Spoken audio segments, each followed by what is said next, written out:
Good morning, everyone. Thank you so much for being here today. My name is Donna Miller, and I'm the CEO and co-founder of Purse Power. Purse Power is working to help women use their massive purchasing power to drive positive change. We believe that if women who make 80% of all purchasing decisions would choose to buy from the companies that actively promote women, and we would do that in mass, and we could create a funding stream for battered women's shelters in the process, that we could shatter glass ceilings and change lives. We do these programs every Friday at 10 Central. We've done about 85 episodes, and they're on our website at pursepower.com under the Let's Share the Journey tab. We've been told over and over again, people are really impressed with the guests that we have on our show, and we've got an incredible guest today, Jennifer McGrail. Jennifer, thank you so much for being here. Thank you for having me today. And thanks for those of you that are joining us. Absolutely. Appreciate it. Okay, let's see here. So let's go ahead and introduce Jennifer, and then we'll get into the Q&A in just a minute. So Jennifer McGrail is the Executive Director of the Oklahoma Center for the Advancement of Science and Technology, OCAST. She joined OCAST after more than 4 years as the Director of Access that Peggy was just referring to, powered by Francis Tuttle, where she provided leadership, vision, and oversight for the pre-accelerator, state-certified business incubator, and entrepreneurial ecosystem building efforts. And I was in her launch pad. That's how Jennifer and I know each other. Jennifer is also the chair and a board member with the Oklahoma Venture Forum, and is the past president of the Oklahoma Business Incubator Association. I didn't know that, Jennifer, until I looked it up this morning. Jennifer has an abundance of experience in entrepreneurship, leadership, and economic development, and she's directly involved with advancing initiatives in the state of Oklahoma. She's going to be sharing her insights on exciting entrepreneurial opportunities in science and innovation. Thank you so much. Yes. This is going to be a fun show. All right. To begin, we want to learn about you. Tell us about your background and how you arrived here with your life and career. Oh, well, thank you so much for having me today. And I am going to share a little bit of the story of all the excitement in science and innovation.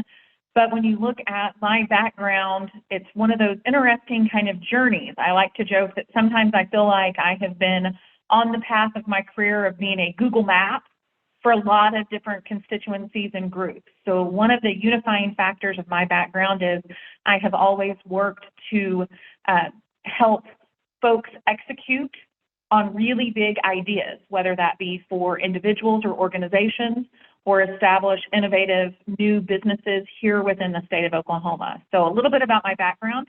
I'm from a very entrepreneurial family, and from a very, very young age, we had a family business and had a car lot. And so my father didn't have a business partner, and before I could even drive, I was tasked with stepping in and helping in the business.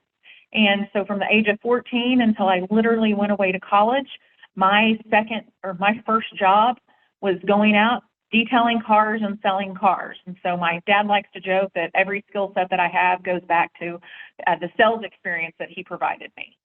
And was one of those students that said, you know what, I'm going to get out of my hometown, go away to college, and never come back. And so went away, graduated from the University of Tulsa, and decided that, you know what, I did like home, and went back home.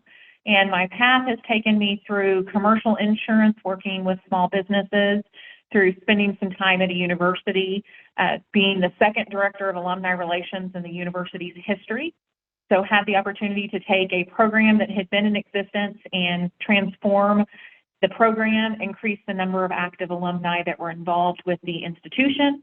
Then still decided that I loved entrepreneurship, had seen the good and the bad, what's being within my family.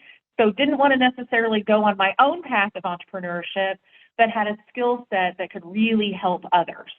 And so was able to go into Great Plains Technology Center, start helping small businesses, and worked with everything from the mom and pop that was serving at the farmer's market, all the way through very kind of high-tech, disruptive type technologies.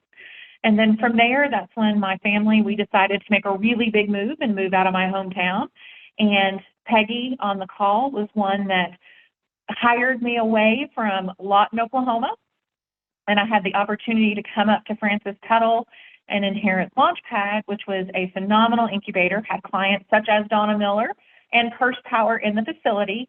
And we were able to really start to identify those disruptive, innovative companies to grow within the Oklahoma City community. And from there, I've always been, like I said, I think big, and we took the state certified business incubator, we rebranded it upon a move to a new facility, added on a pre-accelerator program to really kind of pipeline brand new businesses into the facility, and then also identified that, you know what, there were a lot of resources in Oklahoma and predominantly Oklahoma City that were there to support businesses. And if we could bring them all together, everybody would be better off, and we could also build partnerships and not competition. And so did some initiatives surrounding that, and then the opportunity at OCAST came up, and OCAST is really working to build the innovation economy here in Oklahoma. They have a wonderful track record and had the opportunity to apply for that job and take on a entirely new endeavor that has the ability to not only change the lives and impact Oklahomans, but we're seeing technologies come in that are truly making a global and an international impact. That was so exciting. So I want to learn more about OCAST, your role there, and then also what is the mission and vision of OCAST? What are they trying to accomplish? So OCAST is an actual state agency here in the state of Oklahoma. We were founded in 1987, and if anyone was in Oklahoma around that time, you know that 1987, there was a really big oil bust. And so that was tremendous. There were lots of folks that lost jobs, and the economy was just not doing really well at all. And we had a number of individuals, both in government and the legislature, that said, you know what, Oklahoma has to start to diversify our economy. We really need to figure out how to get more industries in the state other than oil and gas. And that's when they created the Oklahoma Center for Advancement of Science and Technology. So we are one of those organizations that we have a statutory mission, and it's to foster innovation in existing and developing businesses. And we do that by supporting basic and applied research. We then work at facilitating the technology transfer between the research institutions here in Oklahoma and our private researchers and other labs across the state. We also are unique in that we have the ability to provide seed capital for innovative firms that are starting within Oklahoma. And then we also help our small and medium-sized manufacturers make technological advances to provide more innovative ways to diversify their own base to serve Oklahoma and the communities that they're in. Okay, very good. Now, I know you guys have some industry priorities for the state. Can you talk about those, the priorities for OCAST? Oh, absolutely. Love to do that. So OCAST, if you want to kind of look at what we do, not only do we work to diversify Oklahoma's economy through technology-based economic development, what we do is we really work to take those core industries within Oklahoma and help them commercialize technologies and become innovative.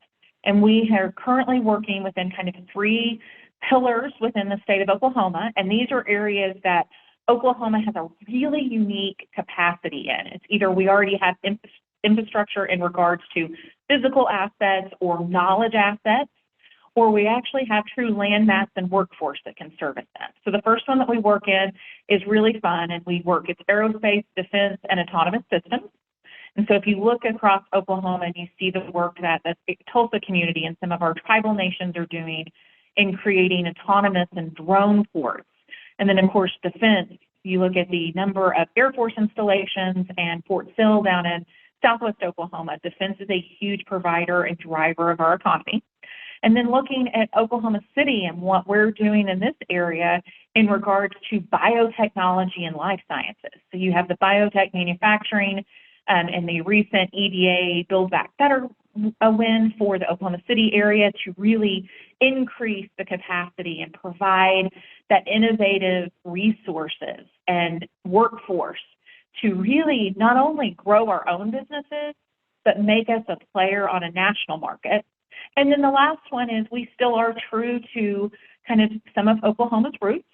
And even though we're looking to diversify Oklahoma's economy, we look at energy diversification as one of the core areas that we've been working in. And so that literally is looking at how can we assist and make our traditional oil and gas markets either more effective, more efficient, or cleaner, all the way through when you look at renewable technologies and look at hydrogen, and you look at the storage and all of the overarching needs within energy diversification.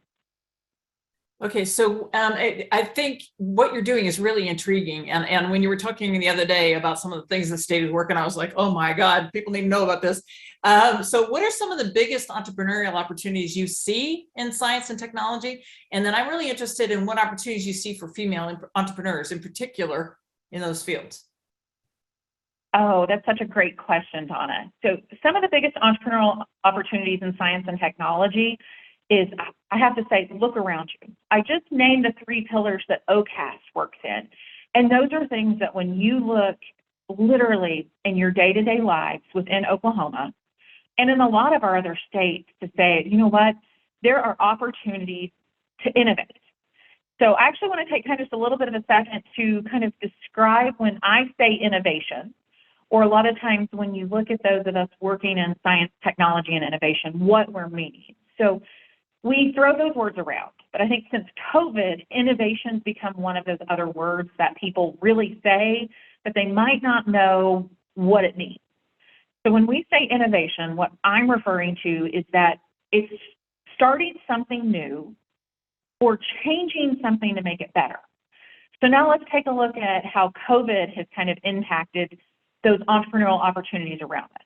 We see those new opportunities to say that we've got to change the way that we do day-to-day transactions. I know we have some mothers on this call, and it's how can we deliver healthcare, because we have a lot of working women and we need new ways to, I mean, who would have thought prior to COVID that telemedicine and picking up our cell phones to do our doctor's appointment would be what we do now. Say, my 18-year-old got an ear infection on Thanksgiving morning, and 3 years ago, we would have had to probably have gone to the emergency room to get a prescription for it. But the innovation and the adoption of new technologies made it to where we could pick up a phone, click the button, and he does a video Zoom, and they send the prescription in to our doctor. So when we look at, especially for women, we literally have the opportunity now to look around us and figure out, are there things that we can change and make a new innovative way, and then look at taking it to entrepreneurship to commercialize that and, you know, sell that or get that out to consumers or other businesses? Or is there something brand new that we can do? So I think we look at it, especially in science and technology, we've got to remember, it's not just creating something new. It can also be improving something that already exists to deliver it in a better way. Mm-hmm. And kind of one of the last things I want to add on this point is I was reading an article from the World Economic Forum here recently, and they showed that in 2021, almost 50% of startups were formed by women. But if you look back to 2019, pre-pandemic, 28% of new businesses were formed by women. So it caused me to go, and the article even talked about it, is what caused that huge jump in formation of businesses. And it really came down to with the pandemic, and that women were able to step back, assess what was going on around them, and assess ways that they could innovate, and then seize the opportunity of entrepreneurship to really use and better those things for their communities. So I think as women, and then even anybody in general, we can use this kind of, if you want to call it a post-pandemic world or a, you know, coming out of a pandemic, we can continue this transition of identifying ways to create new things or improve things, and then figure out ways to go into entrepreneurship to get them out to everybody. Mm-hmm. Well, it's interesting because with the lack of the workforce, I mean, everybody's complaining that they can't find workers, and I'm wondering if a lot of people are doing their own thing, if that's the reason why. Yeah. Okay, all right. What do you think that are the unique strengths that female entrepreneurs bring to the table in times like these, and what challenges do you think we have to overcome? How can we capitalize on our strengths and overcome our challenges? Okay, first off, I'm going to have to say, because in my life, I have my husband, I have an 18-year-old son, so I'm surrounded by men. So I love my male colleagues and I love the men in my life. But, and I know Donna's the one that first identified this for me, and it's been a trend that I have consistently followed for the last 5 or 6 years. But in report after report after report, we see that companies founded by women or led by women statistically continue to outperform those by male founders or led by men. And so I think this is a great way to look at what are those strengths that women bring? So I've been doing a lot of research on it. There's a lot of agreeing data. There's a lot of conflicting data. So I'm going to go from my anecdotal perspective. And my anecdotal perspective on this is working with a lot of different startups, is that women, they just dig in and get things done. I mean, I don't know how many of us on this call have been in and served with even different organizations. And if you get 3 or 4 women in charge, they just dig in and they get things done. I mean, seriously, it's one of the strengths of a woman that I think it comes back to, we manage so many things in our day-to-day lives that, most of us, we have jobs, we're women first, and we're a mother, we're a spouse, we're guardians or caregivers to our kids and our parents. So we're used to managing all of these different things. So it's just inherent for us to say, okay, here's everything on our plate, we're just going to make it done. So for me, that's one of the biggest strengths of women. Now, when it comes to the challenges, I think that's one that we could sit here and we could literally talk about, and we could probably do a 6-hour podcast just on the challenges that women face as entrepreneurs. I mean, we've all seen the PitchBook data that says that female-founded companies are receiving less than 2% of all venture capital. And then the other one that I think we probably could agree on here in this room is another challenge that it's not quantified for women, and as women as just women and women as founders, is that we don't like to ask for help in a lot of situations. And so when it comes to businesses and how we manage our lives, we're trying to do it all and be all to everyone. So I think that's how we can kind of overcome the challenges. So the first one is, I got 2 things that I think for those of us on this call that are women really apply to us. And the first one is, we got to learn to ask for help. And I probably am saying this one as much for myself as I am everybody on the call. But whether it be in starting a business, we have to learn to ask others for help, learn to use the resources that are available for us, or even just in our general lives to know that, okay, I'm starting a new business. I've got this great idea, but I also am trying to take care of my kids. I'm trying to be a caregiver for my parents, or whatever it is around us, to know that I'm going to have to get help somewhere to help me manage all of it. And then the second one, and I'm glad Peggy's on this call, is that as women, we need to learn our value and we need to go for things. We've all seen the reports that say a woman is significantly less likely to actually start into the journey of entrepreneurship because she thinks, well, I've got this, and this, or I don't have the funding. Whereas our male counterparts are like, well, whatever, we'll just go, doesn't matter. I mean, it's the same thing on a job front of, a man, if they meet less than 75% of the criteria, will apply for a job with a promotion. Whereas a woman, we are looking at a job description and we're like, okay, well, there's one thing in there I don't meet, so I'm obviously not qualified. Well, it's that mindset that we've got to overcome so that we start businesses and actually go after bigger picture things than our male counterparts. Mm-hmm. And then the other piece on this one, and some of you have seen this talk that I do, is I love to talk about imposter syndrome with women. Is that we look at things and we're like, oh, no, why am I here? Why am I in this room? Why am I asked to do this? Or I can't do this. And a lot of the old research is like, well, here's the ways to get over this. I have recently read kind of a Harvard Business Review article that changed my mindset on the topic. And so if we look at overcoming challenges, especially on this call, and even within entrepreneurship, basically the article said, when we're looking at imposter syndrome, quit trying to tell women that they need to fix themselves and that they're solely responsible for overcoming imposter syndrome. The article went on to say, step back and take a look at the environment around you and identify what might be operating on the fringes that's causing those feelings. Because a lot of times there's been either folks that have come in and made comments or indicated that something was lacking in you that you've got to fix, and so it's all on you. When the reality is, it's the environment that's making you feel that way. And so you have two things that you can do. One, you can change your mindset and just overcome it. Or you can start to address the things in the environment to make that environment no longer exist. And so I think as women, us being able to step back and go, okay, in this environment, I'm reading this job description. What can I ask them to change? Or those of us that are in hiring roles, how can we make sure that those job descriptions are as open as they need to be? And then my other one that I want to say, and this is where I'm very glad, because this is something Peggy was really great at, and this applies to anyone as we look at overcoming challenges, is that we need to learn how to lift others up. And especially women, we need to make sure that if we're in a room and we're the only woman, we need to find opportunities to invite other women in.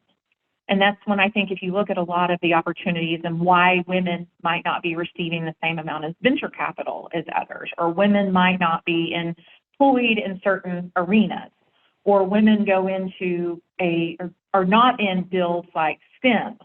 It's because when you look around the rooms and you look who's leading the organization, if you're only actively going after the people you know, and you don't know anybody that has a different educational background or looks different than you, your group's never going to change.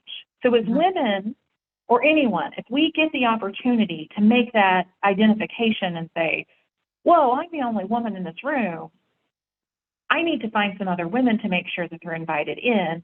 It's a super easy way to overcome a number of these challenges, that one little change is going to have such a big ripple effect when we reach 5 or 10 years from now.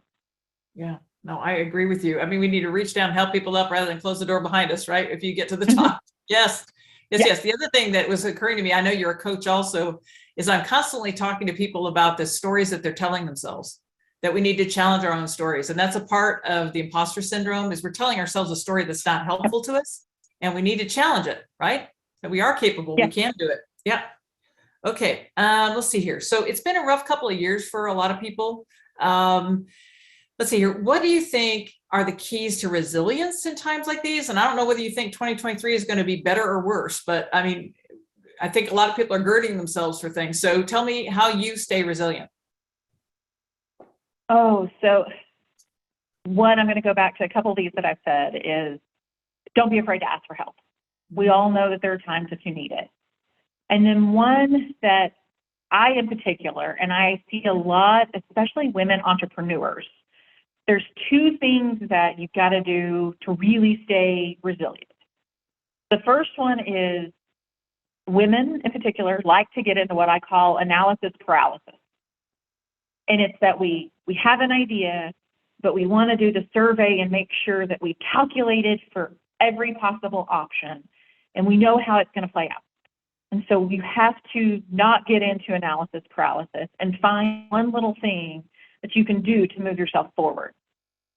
And then this one I've really found is important, and it might just be my personality, or it might be that I'm a woman, not sure which one, is that, and especially as we look at coming out of 2022 going into 2023, I think a really important lesson is to not focus on perfection. At the end of the day, if we look at entrepreneurship, or we look at innovation, we look at almost every aspect of our life, if we are solely focused on not moving forward until we can make something perfect, the reality is it's never going to be perfect. Now, if you're a physician or what you can do is causing harm to somebody, then you need perfection. But let's face it, when we're starting businesses, there's 75 right answers. And so sometimes you just have to take a step and figure it out as you go.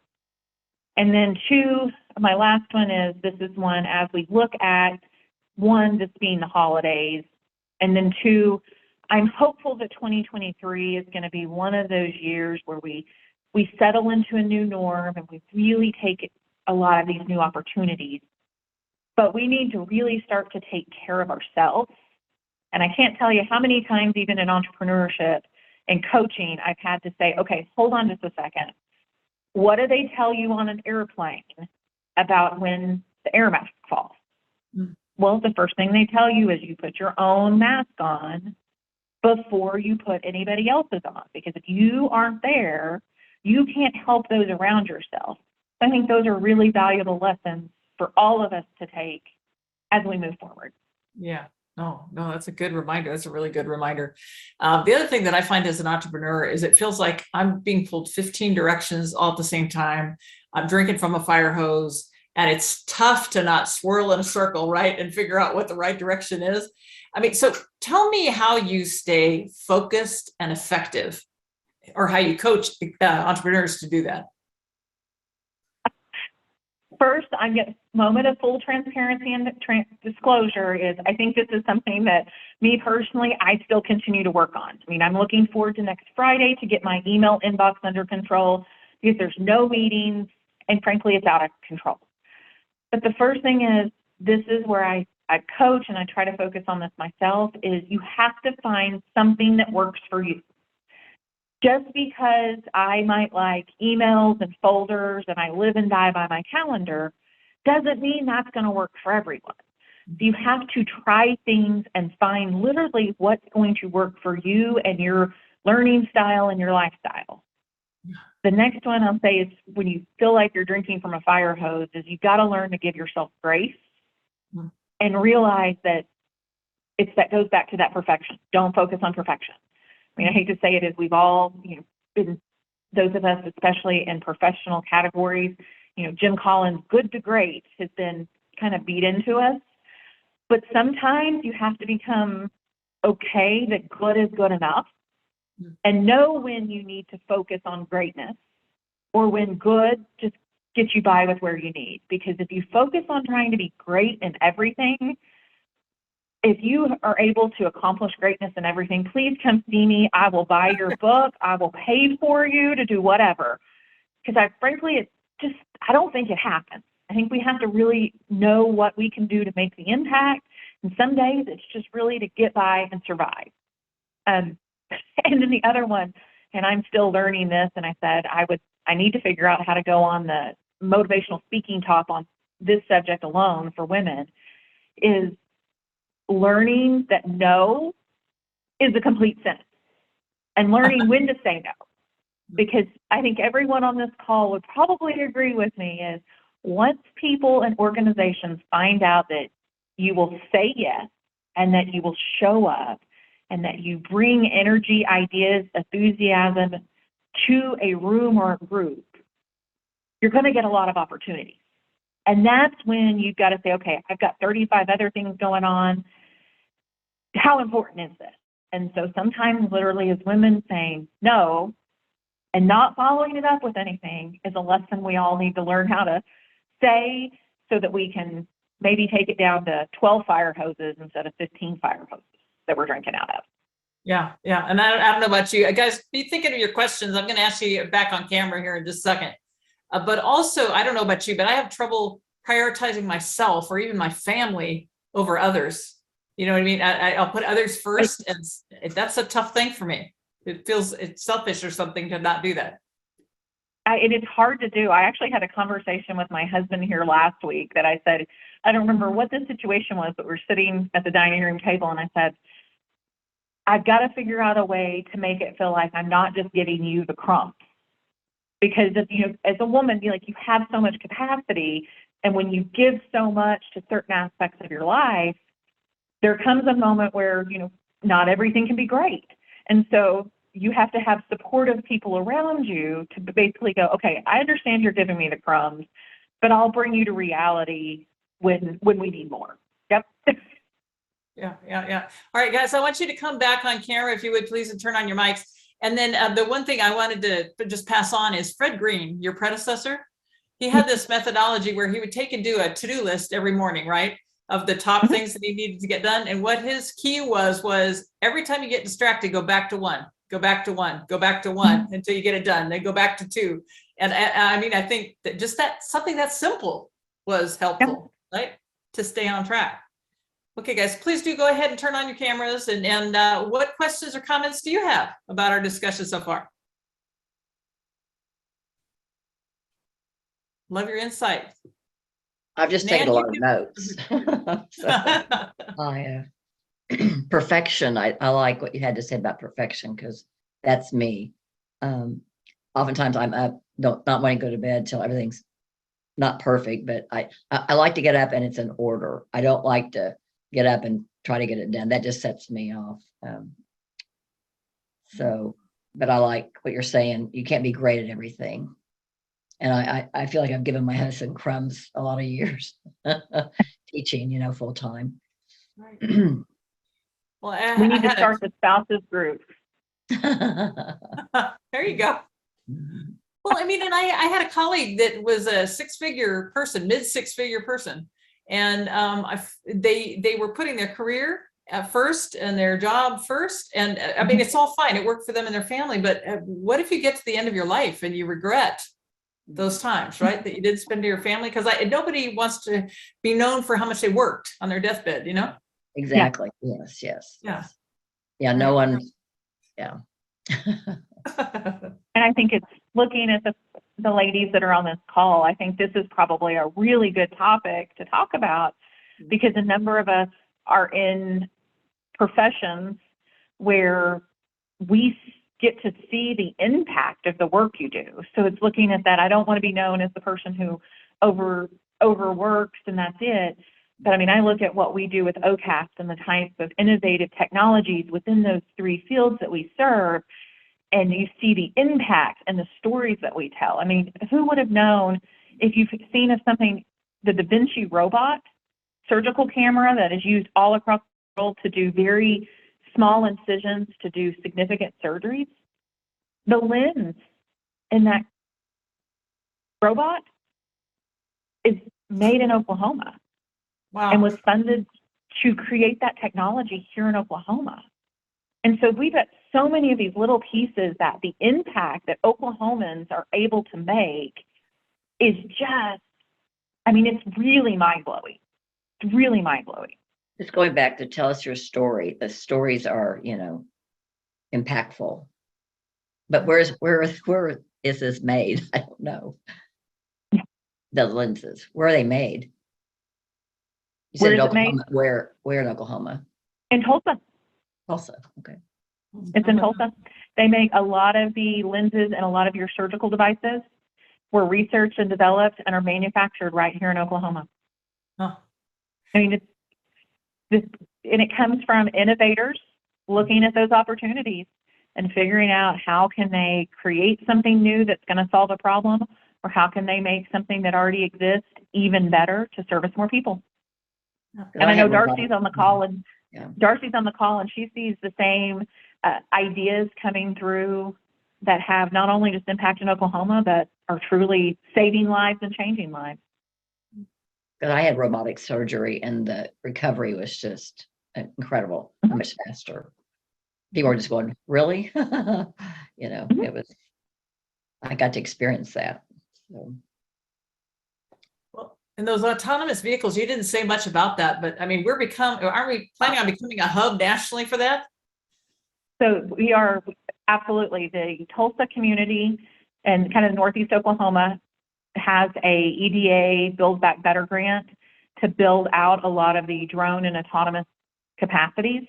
But the entire state is in a MOU with Arkansas to try to build out a corridor so that there can be interstate delivery, and try to figure out even greater capacity. You've got Oklahoma State at their Unmanned Systems Research Institute that is working down and doing counter surveillance with drones. And when we talk about national security and the research going on to provide that protection, and then we look at our tribal partners, I mean, doing some literally the unmanned piece and autonomous systems of how can you, I mean, hate to say it, it kind of, if we look at the Jetsons, and how they flew around, that research and capacities going on right here in Oklahoma under our noses, and a lot of people don't have the opportunity to see it.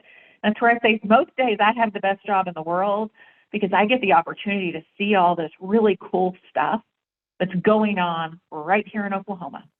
That reminds me of We Go Look at Robin Robertson. She's amazing. Yep. Her Yes. story. You know, why can't we go look after a hurricane? You know, that's where she got her idea.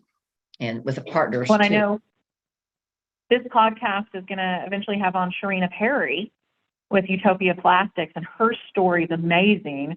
And what they've been able, one, to do just in kind of the renewable and the biodegradable plastics, but then the other uses that they're finding for those products. She's going to be on the show on the 30th. Go ahead. Okay, Darcy, you taken off your mic for a minute. And Peggy, do you guys have any input? And Nan?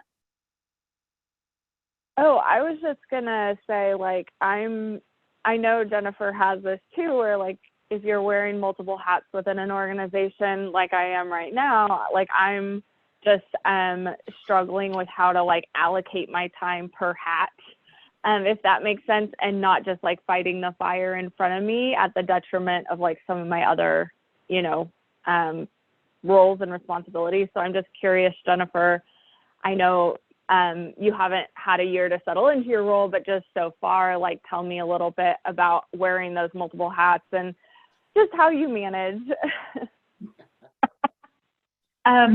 Darcy, that's a great question. And I'm going to give you the honest answer on that is some days I feel like I'm not managing them, and some days I'm like, I got this. So it's going to depend upon the moment that you talk to me on that. But I'll say one thing I did leave out when I talked about my bio is I have had the phenomenal opportunity to not only serve as the executive director of OCAST, but I have the opportunity to serve as the Deputy Secretary of Science and Innovation under Secretary Elizabeth Pollard. So looking at that innovation economy here in the entire state of Oklahoma to try to merge lots of different pieces to build partnerships. So I do have a number of hats, both in the role that I serve just with my family and then within my professional life and then my volunteer service. And so some days it's literally, I live in, if you know me and you're on my staff, you know I live and die by my calendar. And I build in travel time and overrun time and make sure that I get things done. And then I will, Donna talked about the daily list of things to do. You will never catch me without this in my hand with a notebook, because I am a list maker. So I'll have those tasks. And then for those of you, if you haven't tried this, the very first task on my list is something I've already done, just so I can feel like I checked something off. So that you don't reach the end of the day and go, I got absolutely nothing done. Every day I start the day with at least one thing checked off. Some days that's all I get checked off, but at least there's one thing checked off. You get it done. How about the rest of you? You guys have any ideas? I mean, I face the same thing. Yeah. Yeah. What I'm seeing in myself is I'm a hoot owl, but finally from 10 to 2, I'm not checking emails. I can focus. No one's interrupting me. I know for some people are quiet times in the morning, but during the day when you're just, it's hard. Yeah. Well, And I will Darcy, say one thing that I used to do that I haven't got back into and I need to do is there's the kind of the concept of block scheduling. And so I had every week put a 2-hour block, same time on my calendar, and I called it my creative time. Mhm. And when I was doing that, I had 2 hours every Wednesday afternoon, and it was amazing how much you could get caught up or new ideas that you could take and look at all the noise that surrounds us and try to make sense of it. And I keep saying that one of my goals in 2023 is to put that back on my calendar. yeah. Well, Google does that formally with their employees. And my understanding is that a lot of their good business ideas have come out of that. They give their employees, I don't know if it's a Friday or whatever, where they are supposed to come up with innovations. And I love it. Yeah. I love the companies that even build into their employee schedules, where they say, we need you to go work 8 hours a month in a totally different department and help them solve problems. Just because it's that kind of that cross collaboration, when you bring in those different perspectives and ideas, you can find folks that'll see things that you totally miss because you get so narrow and laser focused that all the answers might be here, but all you're seeing is this. I love those. Yeah, no, that's a really, really good point. Well, that tunnel vision, right? and they call it, like the retail world, store blind. You know, you don't see what's going on in your store, and then somebody else comes in and goes, wow, and you go, I didn't see that. Why didn't I see that? Yeah. I always think that two heads are better than one. Always, for me, having a teaching partner, we go, two heads are better than one, you know, just to bounce something off with another person you trust. So, and collaborate. I love what you said about partnership and not competition. Competition is just, and that's why in the teaching world, merit pay, I just never felt like that was going to work. You're not willing to help another when somebody else is going to get the money. Collaboration is the way. Okay. Yep. Okay, are there any other comments or questions, guys? If not, we'll go ahead and close up here. We've got a quiet group today. Okay, all right, so let's see here. At the end of the day, what do you want the people who are listening to this call to most have learned from you? Oh, I think I'll narrow it down just to 3 things today, not to overwhelm everybody. The first one is, especially as women, if you walk away today, learn how to lift others up and invite them in to places that they might not see their own value. Invite people in. The other one, and I have to say this just as the role that I'm in, is look around you and innovate. As women, we know how we can all look and see things. It's like, if that was done just this little bit of a way different, it would be so much better. Innovate. You don't have to take it and actually start a business around it, but if there's ways that you can improve things around you or for others, take the opportunity and do so. And then the last one is for everybody, know your worth and go after your worth. Yeah. Don't listen to all the voices in your head saying you're not worth something or you're not worthy. Know what you truly are. Find others that are going to value you and support you in that, and know your worth and move forward. Yeah. Amen. Amen. All right. How about the top 3 actions you'd like us to take? Oh, the top 3 actions that I'd like people to take is, 1, again, I said it, this will be about the 8th time today, lift others up, invite them in. No matter where you are, the action for today would be find one place in your life that you can identify where there needs to be new genders, educational backgrounds, whatever that is. Identify one and invite one new person into something you do. I don't care what it is, do something. The second one is ask for help. Find the one area of your life right now that you've been struggling with, or that you know that if I mean, I hate to say it, I'll admit this one on myself. Darcy asked the question of how do you manage everything? I had to suck it up here a couple weeks ago and find somebody to clean my house. Like, to me, I just I can't, there's one thing, if I could get my house clean, I would feel so much better. But find the one thing that you can get help with and go get the help. And then the other one is find that one task or that one fire hose that you wanted to get rid of and say no. Take one thing off your plate. Yeah. That sounds good. That sounds really good. Okay. Are there any final thoughts you want to share about OCAST or anything else? So if you are interested in any type of innovation or science and technology in Oklahoma, please go to our OCAST website. It's ocast.ok.gov. If you need resources on how to innovate or you're looking at things within science and technology, all of the information on the state resources that we provide are there. If you want some just great stories of what's going on, we have a podcast, our Innovate That podcast, and it is on our website, so you can get some stories of things that are going on here in Oklahoma that you might not know about. And I will say, 1, you're going to be really impressed, just period. But if you need that little bit, having some state pride, it'll do that too, because these are things that you might have known about. Most of them you didn't know about, but to see what's going on and what is possible here in Oklahoma is phenomenal up there. And then the last one is, if you're thinking about jumping into the journey of entrepreneurship, go use the resources that are available in the community to serve you. Do not think that you have to do the journey of entrepreneurship alone.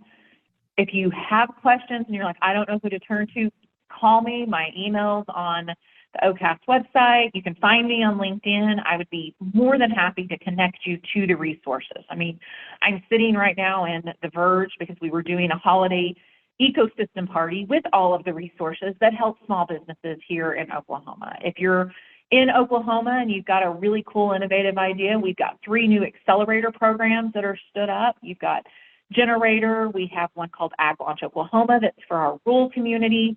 We've got one that's getting ready to start in Tulsa. And so those are resources that are here to exist or here to help. And you have access to them, so please use them. It goes back to the ask for help. If you're thinking about entrepreneurship, please ask for help because there's lots of places out there that are wanting to help. Fantastic. Okay. Jennifer, thank you so much. I was really, really shocked and impressed with just how much we're doing and how innovative it is here in Oklahoma. So it's just surprising. We're a humble state, right? And there's just some cool stuff going on. Okay. All right. Well, thank you again for being here. I just want to tell you about our upcoming guests. So on the 23rd, we do a networking event once a month. And we're going to do it on the 23rd. So let's consider that a holiday party. And I hope to see you then and bring a friend. On December 30th, we do have Sharina Perry. She is the founder, inventor, and CEO of Utopia Plastics. And she's going places. She is really going places on a national basis. Let's see here. If you have an interest in supporting this program, please go to pursepower.com on the front page or the Let's Share the Journey page. You can buy us a cup of coffee if you like. And please do like and share our social media pages. Again, we've got incredible episodes on our website.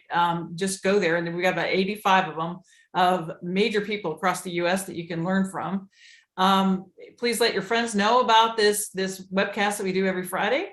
And please remember, Purse Power, we have it. Let's use it.